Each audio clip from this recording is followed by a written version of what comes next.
الشيطان الرجيم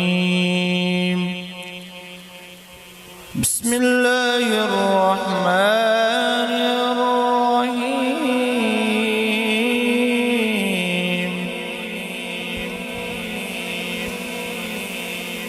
قل إنني هداني ربي إلى صراط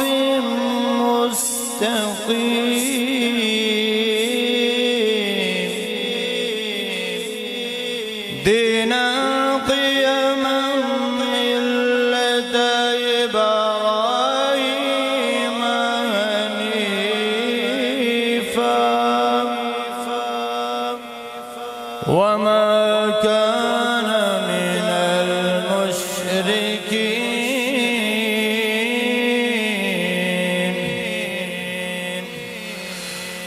قل إن صلاتي ونسكي ومحياي ومماتي لله رب العالمين لا شريك له وبذلك أمرت وأنا أول المسلمين صدق الله العظيم.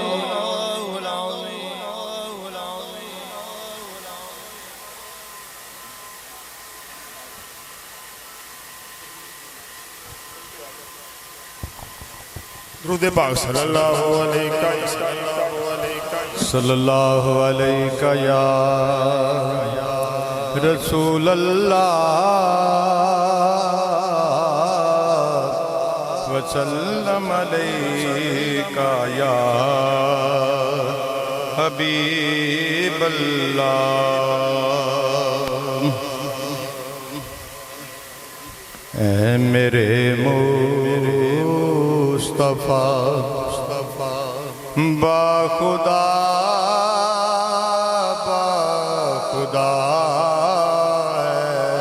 میرے مصطفیٰ با خدا تیری کر کے گدائی مزہ آ گیا بھول کر ہر صدا لب تیری ثنا بھول کر ہر صدا لب تیری ثنا جب سے میں نے سجائی مزہ آ گیا میرے مصطفیٰ. کہہ رہی ہے حلیمہ زمانے سے یہ جا کے اپنوں سے یہ ہر بیگانے سے یہ کہہ رہی ہے حلیمہ زمانے سے یہ جا کے اپنوں سے یہ ہر بیگانے سے یہ اپنی کٹیا میں جب سے خدا کی قسم میں محمد کو لائی مزہ آ گیا میرے مصطفیٰ.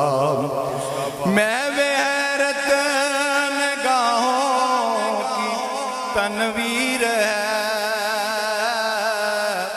تو مصور ہے یا خود کہ تصویر ہے ایسے عالم میں ہے میرے پردہ نشین ایسے عالم میں ہے میرے پردہ نشین تو نے چلمن اٹھائی مزہ آ گیا میرے مصطفیٰ.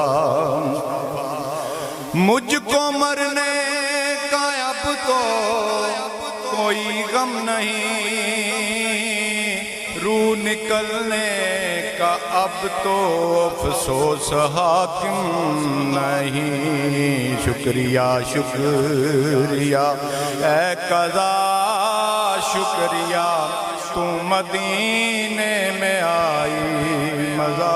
جناب رفاقت علی تشریف لے کے آئے، جناب رفاقت علی درود پاک صلی اللہ علیہ یا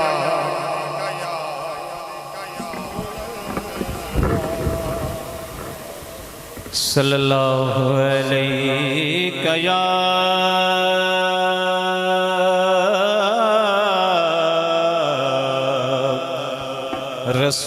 رسول اللہ وسلم علیک یا حبیب اللہ۔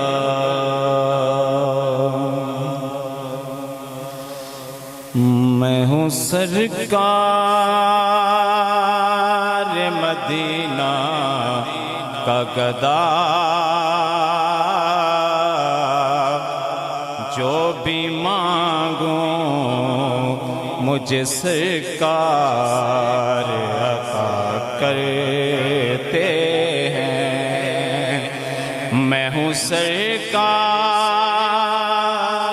مدینہ کا گدا،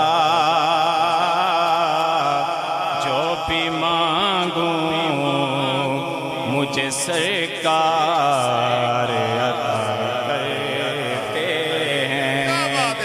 نسبت شاہ دو عالم کی قسم، ان کے نوکر کا فرشتے بھی حیا کرتے ہیں۔ آج بھی کہ میں افلاک سے آتی ہے صدا، آج بھی کہ میں افلاک سے آتی ہے صدا، کہ ان کو جنت کی بشارت دے دو، جو شہنشاہ مدینہ کی ثنا کرتے۔ اب میں دعوت خطاب قابل سعادت محترم مقام جناب صاحبزادہ قبلہ عبداللہ میرے صاحب تشریف لے گئے، اپنے خوبصورت خطاب سے نعرہ رسالت، نعرہ حیدری، آستانہ عالیہ چورا شریف، فیضان چراہی، فیضان چراہی، شہزادہ فاروق۔ الحمدللہ الحمدللہ رب العالمین والعاقبۃ للمتقین والصلاة والسلام علی سید الانبیاء والمرسلین وعلی آلہ واصحابہ اجمعین، اما بعد فاعوذ باللہ من الشیطان الرجیم، بسم اللہ الرحمن الرحیم۔ ثانی اثنین اذ ہما فی الغار اذ یقول لصاحبہ لا تحزن ان اللہ معنا، صدق اللہ العظیم وصدق رسولہ النبی الکریم الامین۔ قال اللہ تبارک وتعالی فی شان حبیبہ مخبرا وآمرا، ان اللہ وملائکتہ یصلون علی النبی یا ایہا الذین آمنوا صلوا علیہ وسلموا تسلیما۔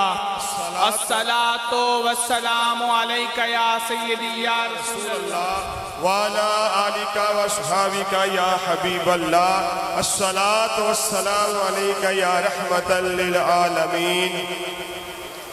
وہ کمال حسن حضور ہے، وہ کمال حسن حضور ہے کہ گمان نقص جہاں نہیں، یہی پھول خار سے دور ہے، یہی پھول خار سے دور ہے، یہی شمع ہے کہ دھواں نہیں، تیرے آگے ہیں یوں دبے لچے فصحاء عرب کے بڑے بڑے، کوئی جانے منہ میں زبان نہیں بلکہ جسم میں جان نہیں، اور کروں تیرے نام پہ جاں فدا، کروں تیرے نام پہ جاں فدا، نہ بس ایک جاں دو جہاں فدا، دو جہاں سے بھی نہیں جی بھرا، کروں کیا کروڑوں جہاں نہیں، اور کروں مدح اہل دول رضا، پڑے اس بلا میں میری بلا،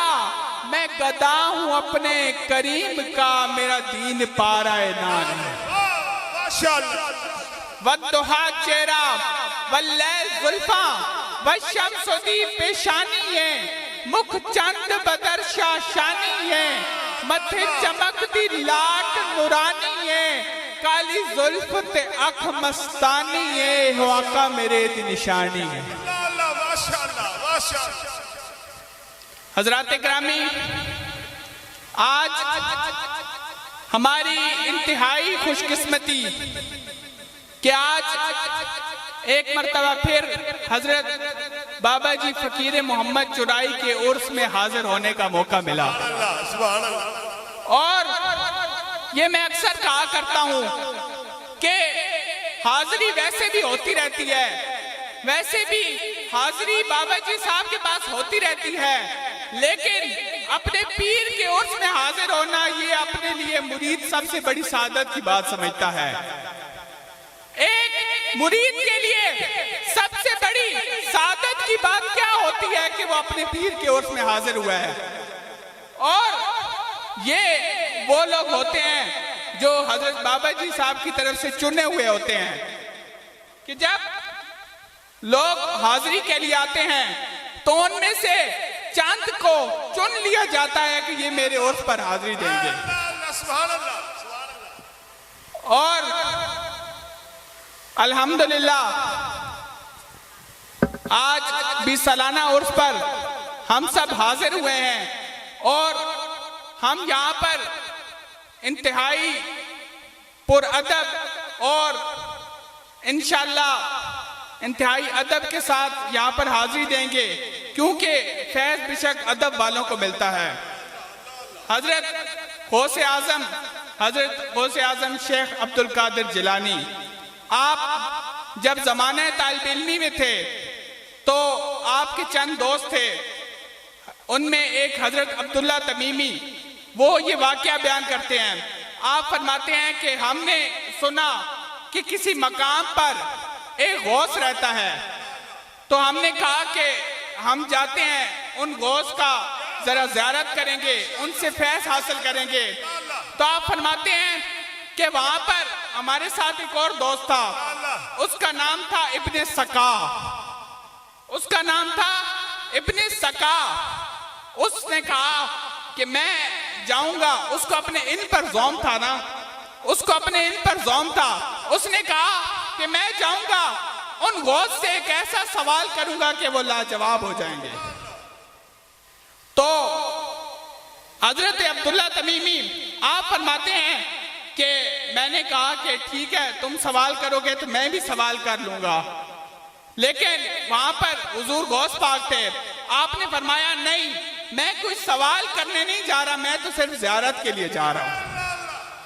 اور وہ تینوں ساتھی وہاں سے چل پڑے، چلتے چلتے جب ان بزرگ کے پاس حاضر ہوئے تو جب وہ حاضر ہوئے تو آپ ایک مرتبہ غائب ہو گئے، جب غائب ہو کر دوبارہ حاضر ہوئے تو آپ نے اس شخص سے فرمایا ابن سقا سے کہ اے ابن سقا، تو یہ سمجھتا ہے کہ تو مجھ سے سوال کر کے مجھے لاجواب کر دے گا، یہ تیرا سوال ہے اور یہ اس کا جواب ہے، یہ تیرا سوال ہے اور یہ اس کا جواب ہے۔ اور اس کے بعد انہوں نے کیا فرمایا؟ اس کے بعد فرمایا کہ میں دیکھ رہا ہوں کہ تو اپنے سر تک جہنم کی آگ میں گھر چکا ہے، تو اپنے سر تک جہنم کی آگ میں گھر چکا ہے۔ اور اس کے بعد حضور غوث پاک کو انہوں نے فرمایا کہ اے بیٹے آپ حسن نیت سے آئے ہیں اور آپ کو میں یہ اجر دیتا ہوں کہ میں دیکھ رہا ہوں کہ آپ بغداد کے منبر پر بیٹھ کر فرما رہے ہیں قدمی ھذا علی رکبۃ کل ولی اللہ، کہ میرا یہ قدم ہر ولی اللہ کی گردن پر ہے۔ تو جو شخص اللہ کے کسی ولی سے دشمنی کرتا ہے تو اللہ تعالیٰ نے اسے اعلان جنگ فرمایا ہے۔ ہم لوگ عموماً اس کو کوئی بڑی بات نہیں سمجھتے، لیکن ایک سود ہے جس کو کھانے سے اللہ نے اعلان جنگ فرمایا ہے، اور ایک اللہ کے ولی کی دشمنی ہے جس پر اللہ نے اعلان جنگ فرمایا ہے۔ تو میں نے قرآن پاک کی آیت کی تلاوت کی، اللہ تعالیٰ نے ارشاد فرمایا ثانی اثنین اذ ہما فی الغار، اللہ تعالیٰ نے فرمایا ان دونوں میں سے دوسرا، فرمایا ان دونوں میں سے دوسرا جب وہ غار میں تھے، تو دوسرا کون ہے؟ ان دونوں میں سے دوسرا کون ہے؟ دوسرا وہی ہے جو یار غار ہے، دوسرا وہی ہے جو یار غار ہے۔ اور اللہ نے فرمایا کہ پہلا نبی ہے، دوسرا صدیق ہے۔ بولو دوسرا، پتہ کیا چلا کہ نبی کے بعد افضل البشر بعد از انبیاء صدیق اکبر ہے۔ اللہ تعالیٰ نے قرآن میں فرما دیا کہ پہلا نبی ہے اور دوسرا صدیق ہے۔ فرمایا ثانی اثنین اذ ہما فی الغار اذ یقول لصاحبہ لا تحزن ان اللہ معنا۔ فرمایا کہ حضور نے حضرت صدیق اکبر کو فرمایا نا کہ آپ غم نہ کریں، اللہ ہمارے ساتھ ہے، آپ غم نہ کریں، اللہ ہمارے ساتھ ہے۔ حضرت سیدنا صدیق اکبر جب حضور پاک کو غار میں لے کر گئے تو آپ نے حضور سے فرمایا کہ حضور آپ 1 منٹ یہاں پر آرام فرمائیں، میں ذرا غار کو صاف کر لوں۔ آپ پہلے غار میں گئے، غار میں جا کر جو کوئی بھی وہاں پر سوراخ وغیرہ تھے وہ بند کیے تاکہ کوئی سانپ بچھو نہ آ جائے، لیکن جب کپڑا ختم ہو گیا اور ایک سوراخ باقی رہ گیا، کپڑا ختم ہو گیا، ایک سوراخ باقی رہ گیا، تو آپ نے کیا کیا؟ آپ نے اپنی ایڑی مبارک کو سوراخ پر رکھ دیا، ایڑی مبارک کو سوراخ پر رکھ دیا اور حضور سے فرمایا کہ حضور آپ تشریف لے آئیں۔ آپ جب تشریف لے کر آئے تو وہاں پر ایک سانپ تھا، وہاں پر ایک سانپ تھا جو حضور کی زیارت کی گھر سے آیا تھا، اور جب اس نے دیکھا کہ آگے تو صدیق کی ایڑی ہے، کہ آگے تو حضور تک پہنچنے کے لیے تو صدیق سے ہو کر جانا پڑے گا، حضور تک پہنچنے کے لیے تو صدیق سے ہو کر جانا پڑے گا، تو اس نے کیا کیا؟ اس نے ایڑی پر ڈس لیا، اس سانپ نے ایڑی پر ڈس لیا۔ اب ڈس تو لیا لیکن اب حضور تک نہیں پہنچ سکتا، کیونکہ صدیق کو ڈس لیا۔ اب جو صدیق کو جس نے ڈس لیا وہ اب کبھی تک حضور تک نہیں پہنچ سکتا۔ اگر تمہیں حضور تک پہنچنا ہے تو تمہیں صدیق کی محبت دل میں رکھنی پڑے گی۔ اگر تم صدیق کے خلاف زہر رکھو گے اپنے دل میں، تم حضور کی زیارت نہیں کر سکتے۔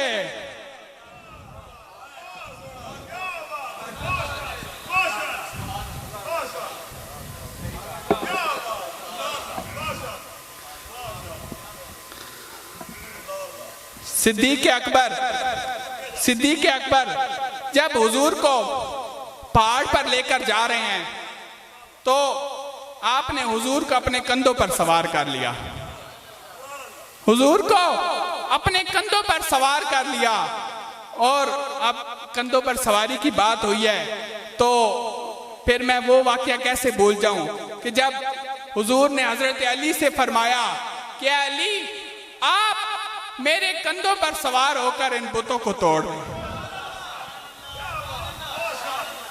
علی آپ میرے کندھوں پر سوار ہو کر ان بتوں کو توڑیں۔ اور حضرت علی فرماتے ہیں کہ میں جیسے حضور کے کندھوں پر سوار ہوا، حضور بلند ہوتے گئے، میرا مرتبہ بلند ہوتا گیا، حضور بلند ہوتے گئے، میرا مرتبہ بلند ہوتا گیا۔ جب حضور بلند ہوئے تو میں نے کہا کہ حضور میں تو عرش کے پائے کو بھی پکڑ سکتا ہوں۔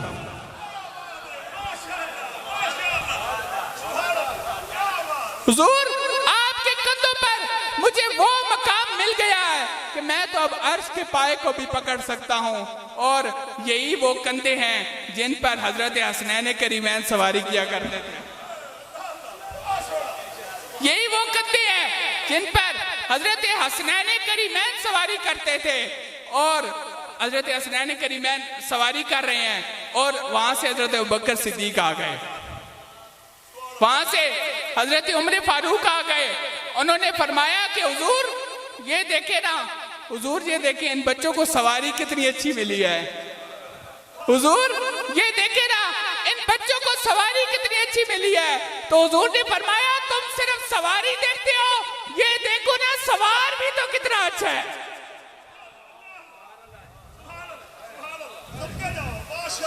تم صرف سواری نہ دیکھو، تم صرف یہ دیکھتے ہو کہ سواری کتنی اچھی ہے۔ ارے اس سواری پر سوار ہونے کے لیے سوار بھی تو ایسا ہونا چاہیے نا۔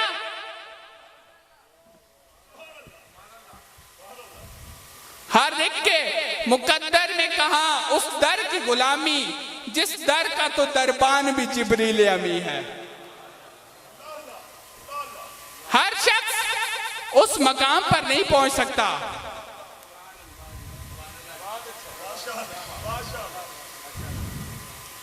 تو حضرات گرامی، آج ہم ان سچوں کے عرف میں آئے ہیں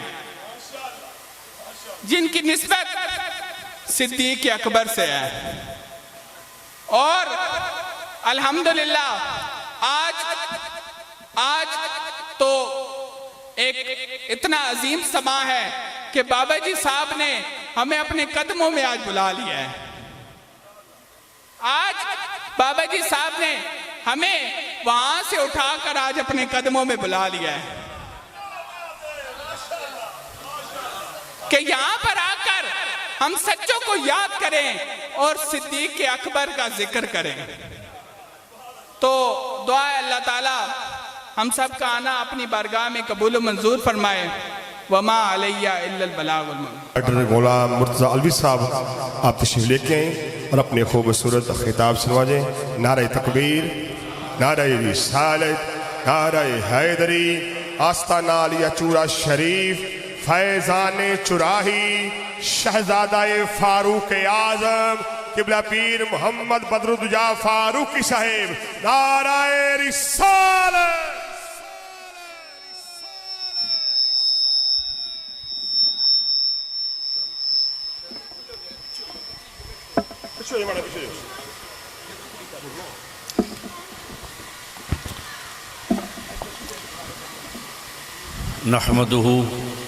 نحمده ونصلي ونسلم على رسوله الكريم الأمين المكين الحنين الرؤوف الرحيم أما بعد فأعوذ بالله من الشيطان الرجيم بسم الله الرحمن الرحيم وَلَلْآخِرَةُ خَيْرٌ لَكَ مِنَ الْأُولَى صدق اللہ مولانا العظیم۔ مولا صلی وسلم دائما ابدا علی حبیبک خیر خلق کلہم ان اللہ ملائکتہ یصلون علی النبی یا ایھا الذین آمنوا صلوا علیہ وسلموا تسلیما۔ الصلاۃ والسلام علیک یا سیدی یا رسول اللہ وعلی آلک واصحابک یا سیدی یا حبیب اللہ۔ الصلاۃ والسلام علیک یا نبی الحرمین، الصلاۃ والسلام علیک یا ام الحسنین۔ اللہ جل مجدہ کا فضل و کرم، اس کے حبیب صلی اللہ علیہ وآلہ وسلم کے نالین پاک کا صدقہ کہ جن کی عطا کردہ توفیق سے ایک مرتبہ پھر اس در اقدس پر حاضری کا شرف عطا ہوا۔ اللہ رب العزت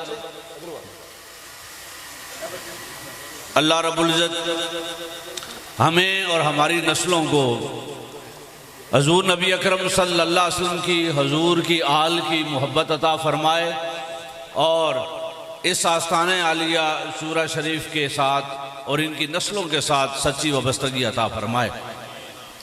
قابل صد احترام حضور صاحبزادہ والا شان حضور بدر المشائخ صاحبزادہ محمد بدر الدجا فاروقی مدذل العالی، آستانِ عالیہ چورا شریف آپ کی یہ محبتیں ہیں، نوازشیں ہیں اور کرم ہے کہ ہر سال حکم فرماتے ہیں، وگرنہ ہم تو نسلاً بعد نسلاً اس آستانے کے غلام اور خادم میں شامل ہیں۔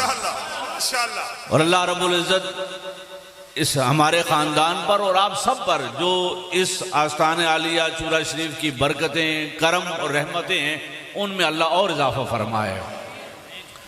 سامعین کرام، میں نے سورہ والضحیٰ کی ایک آیہ مقدسہ تلاوت کرنے کی سعادت حاصل کی ہے۔ میں کوئی بڑا خطیب یا عالم دین تو نہیں ہوں، بس اپنی مناسبت سے عاجزانہ حاضری لگانے کے لیے حاضر ہوا ہوں۔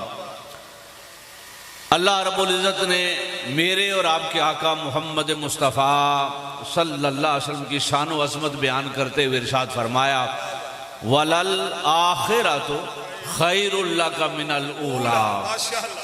اے حبیب صلی اللہ علیہ وسلم، آپ کی زندگی کا ہر اگلا لمحہ، ہر اگلی گھڑی پچھلی گھڑی سے بہتر ہے، ہر اگلا دن پچھلے دن سے بہتر ہے۔ سامعین کرام، کوئی مجھ سے پوچھے کہ پورے قرآن کے 30 پاروں میں کوئی ایک آیت بتائیں جس میں اللہ نے اپنے حبیب کا سب سے بڑا مقام بیان کیا ہے۔ وہ سارا قرآن اپنی جگہ پر، لیکن یہ آیت کریمہ حضور کا مقام سمجھا رہی ہے۔ اللہ بتا رہا ہے، لوگو اس کائنات میں یا رب کے مقام کی کوئی انتہا نہیں ہے، تو اللہ کے بعد حضور کے مقام و مرتبے کی بھی کوئی انتہا نہیں ہے، کوئی مقام و مرتبے کی انتہا نہیں ہے۔ ہر لمحہ اللہ اس میں اضافہ کر رہا ہے۔ اب بڑا آرام سے بات سمجھ لیں، دیکھیں کائنات کی ہر شے میں دو چیزیں ہیں، ایک عروج اور ایک زوال۔ کائنات کی ہر شے جو پیدا کی گئی ہے وہ ختم ہونے والی ہے، ساری مخلوقات کو عروج ملتا ہے اور پھر زوال آتا ہے۔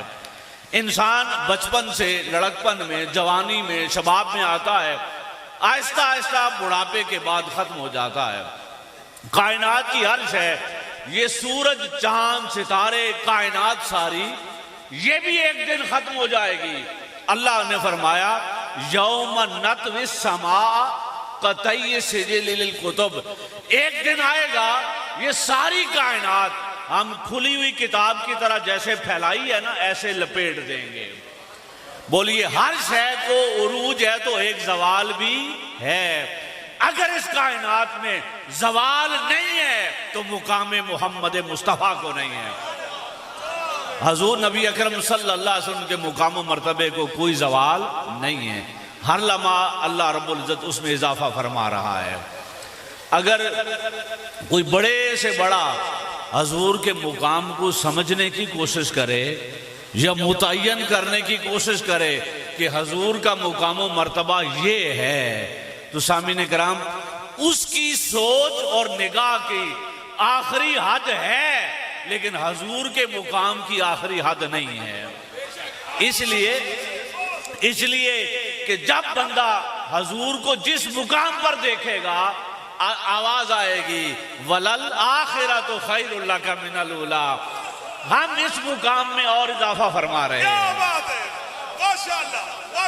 اب اللہ نے کتنا بلند کیا ہے حضور کے مقام کو، کتنی وسعت دی ہے، بھئی وہ دینے والا جانے یا وسعتیں لینے والا جانے، ہمیں کیا خبر کہ وہ مقام کیا ہے۔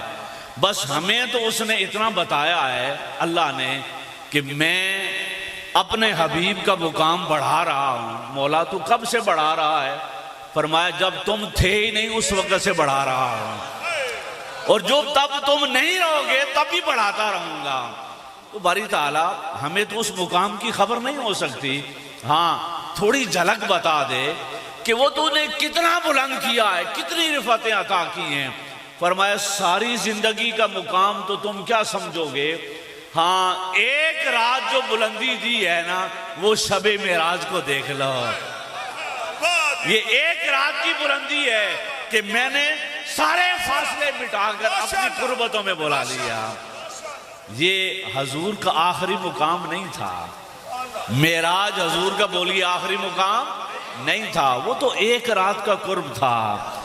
جب حضور نبی اکرم صلی اللہ علیہ وسلم معراج سے پلٹنے لگے نا، واپس آنے لگے، تو آقا علیہ السلام کا دل کیا کہ یہ جو قربتیں اللہ نے یہاں دی ہیں، یہ جو اللہ نے قربتیں یہاں دی ہیں، یہ جو اتنا بلند کیا ہے، جب واپس پلٹ جاؤں گا زمین پر تو یہ قربتیں تو نہیں رہیں گی، یہ مزے تو نہیں رہیں گے جو یہاں تھے۔ تو حضور پلٹ رہے تھے تو مڑ مڑ کے دیکھ رہے تھے، وَلَقَدْ رَأَوْا نَزْلَةً أُخْرَىٰ عِنْدَ سِدْرَةِ الْمُنتَهَىٰ۔ حضور نیچے آتے آتے پلٹ پلٹ کے اللہ کو دیکھ رہے تھے۔ تو رب نے پوچھا حبیب کیا بات ہے، ہم نے بلایا آپ کو دیدار کروایا، اب کیا بات ہے، کیا آرزو ہے؟ عرض کی باری تعالیٰ جو لذتیں یہاں ملی ہیں وہ زمین پہ تو نہیں ملیں گی، مولا پھر آنے کا دل کرے گا تو کیا کروں گا؟ فرمایا میرے حبیب دوبارہ آنے جانے کی حاجت نہیں ہے۔ مولا کیوں؟ فرمایا ما کاذب الفؤاد ما رأى، ہم نے شب معراج جو کچھ دکھایا ہے اس نور کا راز آپ کے سینے اقدس میں رکھ رہے ہیں، اس نور کا راز آپ کے سینے اقدس میں رکھ رہے ہیں۔ اے حبیب صلی اللہ علیہ وسلم زمین پر جائیں گے تو جب دوبارہ معراج کرنے کی حاجت ہوگی نا، بس آپ نے اتنا کرنا ہے، نماز میں کھڑے ہو کر اللہ اکبر کر کے سر جھکانا ہے، ہم ہر نماز میں معراج کروا دیں گے۔ وہ تو ایک معراج تھی نا جو حضور کو اپنی قربتوں میں بلایا، جسمن بلایا۔ اور سامعین اکرام احادیث کی روشنی میں 32 سے زائد روحانی معراجوں کا تذکرہ موجود ہے۔ عالم ارواح میں 32 سے زائد مرتبہ گئے، اور جسمانی حالت میں ایک بار اللہ کی بارگاہ میں گئے، پلٹے تو پھر اللہ نے دوبارہ آنے جانے کی حاجت ہی مٹا دی۔ فرمایا جب دل کرے سر جھکاؤ ہمارا جلوہ کر لو۔ حضرت بلال، حضرت عائشہ صدیقہ رضی اللہ تعالیٰ عنہ اور کئی صحابہ فرماتے ہیں کہ حضور ہمارے درمیان بیٹھے ہوتے، بات چیت کر رہے ہوتے، اچانک حضرت بلال آذان دیتے نا، تو آذان کی آواز سنتے تو حضور ہم سے کلام کرنا چھوڑ دیتے تھے۔ حضور کے چہرے اقدس کا رنگ متغیر ہو جاتا، اور نماز اور نماز کے سلام پھرنے تک ہم دیکھتے کہ جسم تو یہاں ہوتا اور روح اللہ سے ملاقات میں ہوتی۔ پھر ہر شب معراج تھی، ہر نماز حضور کی نماز معراج تھی۔ اسی لیے تو آقا نے کہا نا کہ نماز میرے آنکھوں کی ٹھنڈک ہے۔ تو سامعین کرام میں عرض کر رہا ہوں، اللہ رب العزت نے کائنات کے ہر شے کا ایک مقام طے کیا ہے، اگر طے نہیں کیا تو مقام مصطفیٰ کو طے نہیں کیا۔ فرمایا ہم ہر لمحہ اس کو بڑھا رہے ہیں۔ اب اس آیت کریمہ کے علماء نے، مفسرین نے کئی معنی بیان کیے ہیں، ان میں سے میں 3 معنی عرض کر رہا ہوں مختصر سے وقت میں۔ پہلا معنی میں نے عرض کیا کہ فرمائے حبیب آپ کی زندگی کا ہر اگلا لمحہ پچھلے لمحے سے بہتر ہے، ہر اگلی گھڑی پچھلی گھڑی سے بہتر ہے۔ اب دوسرا معنی ہے بڑا سادہ اور آسان سا، آپ توجہ کریں گے تو بات سمجھ آ جائے گی۔ آخرت کس کو کہتے ہیں؟ جب حشر ہوگا، قیامت والا دن ہوگا اور وہ آخرت وہاں سے شروع ہوگی۔ یہ دنیا ہے اور بعد میں آنے والا زمانہ کون سا بولیے؟ آخرت۔ اب اس لفظ کو لفظی معنی کے ساتھ دیکھیں۔ فرمایا وَلَلْآخِرَةُ خَيْرٌ لَكَ مِنَ الْأُولَىٰ، اے حبیب آپ کو جو آخرت میں مقام دیں گے نا وہ اس دنیا سے بھی بلند ہوگا. کیا سمجھ آئی؟ حضور کی آخرت حضور کی دنیا سے بلند ہے. دنیا بھی بڑی بلند ہے, دنیا میں بھی حضور کا مقام بڑا بلند ہے, لیکن آخرت حضور کی دنیا سے بھی بلند ہے. کیسے؟ مجھے بتائیں. دنیا میں اربوں انسان ہیں, اربوں انسان ہیں. کچھ ہمارے آقا کا کلمہ پڑھتے ہیں اور کچھ کلمہ نہیں پڑھتے. یہود و نصارہ اپنے اپنے نبیوں کو مانتے ہیں, ہمارے نبی کا کلمہ نہیں پڑھتے. حضور خاتم النبیین ہیں, سب سے افضل اور اعلیٰ ہیں, لیکن اس دنیا میں سارے حضور کا کلمہ نہیں پڑھتے. یہ دنیا میں حضور کا مقام و مرتبہ اللہ نے بڑا بلند کیا ہے, لیکن فرمایا وَلَلْآخِرَةُ خَيْرٌ لَكَ مِنَ الْأُولَىٰ. آپ کی آخرت آپ کی دنیا سے بلند تر ہوگی. باری تعالیٰ وہ کیسے؟ فرمایا میرا حبیب حشر کے دن جب میری کرسی لگی ہوگی نا تو میری کرسی کے دائیں طرف میں اپنے عرش پر اپنے حبیب کی کرسی لگاؤں گا, وہاں بٹھاؤں گا جہاں کچھ کلمہ پڑھتے ہیں کچھ نہیں پڑھتے, کچھ مانتے ہیں کچھ نہیں مانتے. وہاں آدم سے عیسیٰ علیہ السلام تک سارے نبی اور ساری امتی آ کے عرض کریں گے حضور آپ سفارش فرما دیں, حضور آج آپ کی ہی ہے اللہ سننے والا. تو ساری کائنات جو مقام دیکھے گی حضور نبی اکرم صلی اللہ علیہ وسلم کا حشر میں, وہ دنیا سے بھی بلند ہوگا. آقا کی آخرت بولیے دنیا سے بلند تر ہے. اور تیسرا اور بڑا خوبصورت معنی ہے, یہ معنی ذرا دل اور محبت کی نگاہ سے سمجھنے والا ہے. یہ سمجھانے کے لیے میں چند جملے پہلے عرض کر رہا ہوں. فرمایا وَلَلْآخِرَةُ خَيْرٌ لَكَ مِنَ الْأُولَىٰ. اے حبیب صلی اللہ علیہ وسلم آپ کی زندگی کا اگلا لمحہ پچھلے سے بہتر ہے. دوسرا معنی کیا کیا کہ آخرت دنیا سے بہتر ہے. اب دوسرے معنی کو یاد رکھیں اور اگلی آیت دیکھیں. فرمایا وَلَا سَوْفَ يُؤْتِيكَ رَبُّكَ فَتَرْضَىٰ. اے حبیب صلی اللہ علیہ وسلم ہم آپ کو اتنا عطا کریں گے, اتنا عطا کریں گے کہ آپ راضی ہو جائیں گے. میں پھر دوہرا رہا ہوں. فرمایا وَلَلْآخِرَةُ خَيْرٌ لَكَ مِنَ الْأُولَىٰ. حبیب آپ کی آخرت آپ کی دنیا سے بہتر ہے. اور آخرت کتنی بہتر ہے؟ وَلَا سَوْفَ يُؤْتِيكَ رَبُّكَ فَتَرْضَىٰ. حبیب اتنا عطا کریں گے, اتنا عطا کریں گے کہ آپ راضی ہو جائیں گے. اب مجھے بتائیں دنیا میں آپ اور میں کس کی رضا پہ راضی رہتے ہیں؟ اللہ کی رضا پہ راضی رہتے ہیں. ساری کائنات کس کی رضا تلاش کرتی ہے؟ اللہ کی رضا تلاش کرتی ہے. مجھے بتائیں حضور نبی اکرم صلی اللہ علیہ وسلم 63 سال جو آقا نے دنیا میں گزارے لباس بشری میں, تو بتائیں حضور کس کی رضا پہ راضی رہے؟ اونچا بولیے اللہ کی رضا پہ راضی رہے. ساری زندگی حضور اللہ کی رضا پہ راضی رہے. اللہ نے اختیارات عطا کیے ہوئے تھے, مالک و مختار بنایا ہوا تھا. وہ رب کا حبیب چاہے تو 2 رکعتیں ادھر منہ کر کے نماز پڑھے, اور آدھی نماز ہو جائے, آدھی نماز ہو جائے تو دل کرے کہ نہیں ادھر منہ کر کے نماز پڑھ لیں. نہ دعا کریں, نہ ہاتھ اٹھائیں, نہ اللہ کی بارگاہ میں کچھ عرض کریں, صرف چہرہ اٹھا کے دیکھیں, صرف چہرہ اٹھا کے دیکھیں. آدھی نماز ادھر ہو جائے. اختیار کتنا ہے, مقام و مرتبہ کتنا ہے, اختیار کتنا ہے. آدھی نماز ادھر منہ کر کے پڑھی ہے, صرف چہرہ اٹھا کے دیکھا ہے, تو اس نے کہا قد نرا تقلبک وجہک فی السماء. اے حبیب ہم آپ کا چہرہ بار بار پلٹنا دیکھ رہے ہیں, ہم دیکھ رہے ہیں کہ آپ کچھ اور چاہتے ہیں. اے حبیب اگر آپ کی مرضی قبلہ بدلنے کی ہے نا تو ہمیں کیا غرض ہے قبلوں سے. اے حبیب جدھر آپ کا دل کرے اپنا چہرہ پھیر لیں, ہم طے نہیں کرتے, جدھر آپ چہرہ کریں اپنا قبلہ بنا لیں.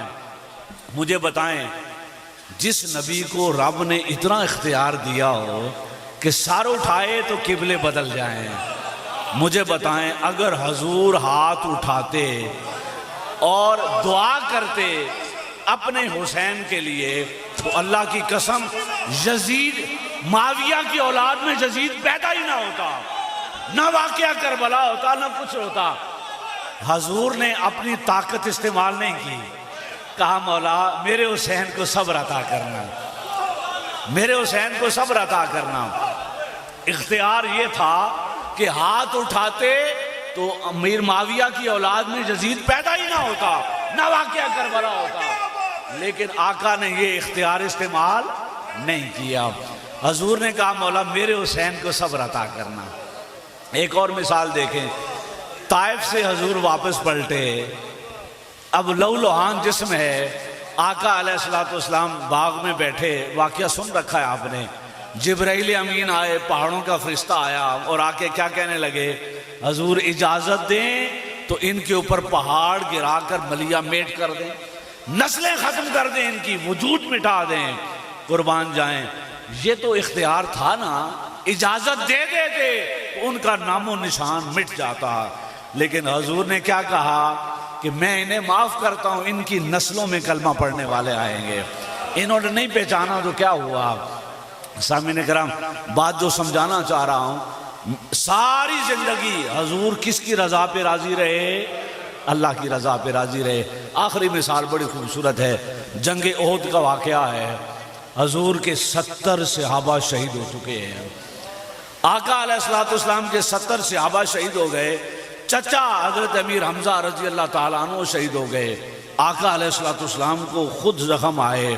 حضور نبی اکرم صلی اللہ علیہ وسلم نے جب میدان احد کا منظر دیکھا تو صحابہ پریشان تھے، لاشیں بکھری ہوئی تھی، حضور کے چچا وہ زمین پر تھے اور شہادت ہو چکی تھی۔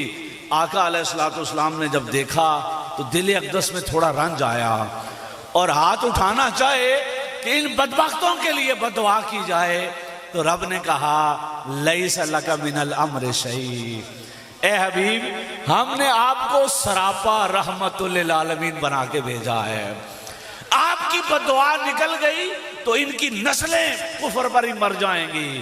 اللہ رب العزت کی رضا یہ تھی کہ حضور کے ہاتھ ان کے لیے بددعا کے لیے نہ اٹھیں۔ فتح مکہ کے بعد کفار بھی یہ کہتے تھے، جو کلمہ پڑھ کے مسلمان ہوئے تھے وہ کہتے تھے رب کا کرم کہ حضور نے ہمارے خلاف ہاتھ نہیں اٹھائے، اگر ہاتھ اٹھا دیتے تو ہمیں کلمہ نصیب نہ ہوتا۔ یہ جو ہم دشمنیاں کرتے رہے اور وہ دعائیں دیتے رہے تو یہ حضور کا ہی کرم ہے جو آج ہمیں نعمت ایمان ملی ہے۔ سامعین کرام، یہ ساری بات اپنے ذہن میں رکھیں۔ اب آئیے تیسرے معنی کی طرف۔ میں نے کیا عرض کیا؟ وَلَلْآخِرَةُ خَيْرٌ لَكَ مِنَ الْأُولَىٰ، حضور کی آخرت حضور کی دنیا سے بولیں بہتر ہے، اور کتنی بہتر ہے؟ فرمایا وَلَسَوْفَ يُؤْتِيكَ رَبُّكَ فَتَرْضَىٰ، اللہ آپ کو اتنا عطا کرے گا کہ آپ راضی ہو جائیں گے۔ اب دونوں آیتیں ملائیں، مجھے جو معنی سمجھ آتا ہے نا وہ معنی یہ سمجھ آتا ہے کہ رب پیار سے کہہ رہا ہے حبیب دنیا میں تو میری رضا پہ راضی رہا، سن حشر میں ہم تیری رضا پہ راضی رہیں گے، حشر میں ہم تیری رضا پہ راضی رہیں گے۔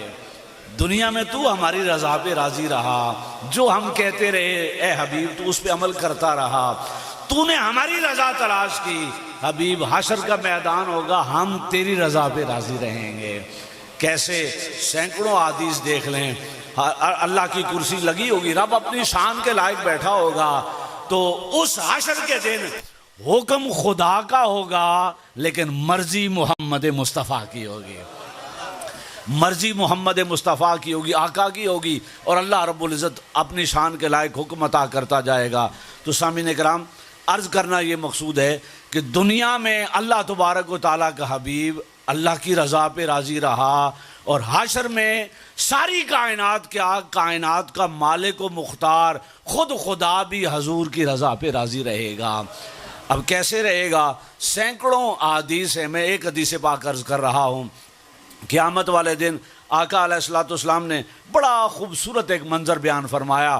حضور نبی اکرم صلی اللہ علیہ وسلم نے فرمایا قیامت والے دن